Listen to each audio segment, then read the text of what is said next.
Good morning, I'm Steve from Quantamize, and you're watching the Quantamize Global AM Markets Preview, where it's all about uncomplicated investment, great data, and all the trades you'll ever need. And remember, everything's free. So let's get started. Good morning, today's May 28th, 2019. Welcome back. I hope all of you had a great Memorial Day weekend holiday celebration. I have a special guest with me this morning, my 1-year-old daughter Sophia, who has some very strong opinions about markets today. You might hear her throughout the rest of this video. It's a relatively quiet morning as the US comes back from a 3-day weekend. US-China trade tensions remain on everyone's minds.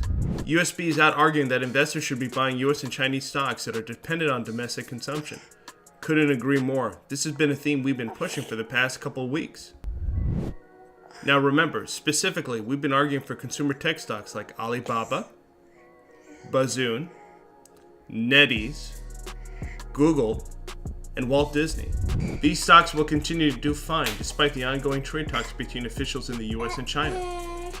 You agree, Sophia? Thank you. Looking at the behavior of the S&P 500 and the VIX over the past few weeks, definitely feels like the market has discounted the prospects for an all-out trade war between the US and China. Today's takeaway here: really makes sense to buy some of those consumer tech stocks on any serious pullbacks. Clearly, Sophia agrees. Just don't see any reason for the share price weakness outside of the fact that investors are broadly selling stocks as they lowered exposure. And now it's time to talk about some really important stock news you need to be following this morning. Global Payments has agreed to acquire Total System Services in a deal valued at $21.5 billion. This is the third largest merger in the payments industry this year. The deal will combine the country's largest merchant processor with the largest issuer processor.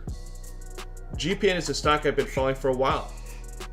The merchant processor space has been of special interest to me as the formalization of retail has been an important investment theme for me the past decade.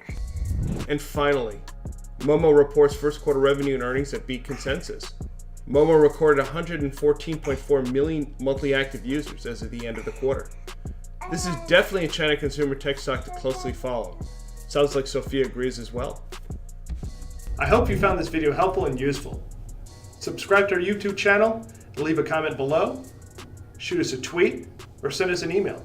Tell us what you think about the Global AM Markets Preview and what else you'd like us to include. I'm Steve from Quantamize, and you were just watching the Global AM Markets Preview here at Quantamize.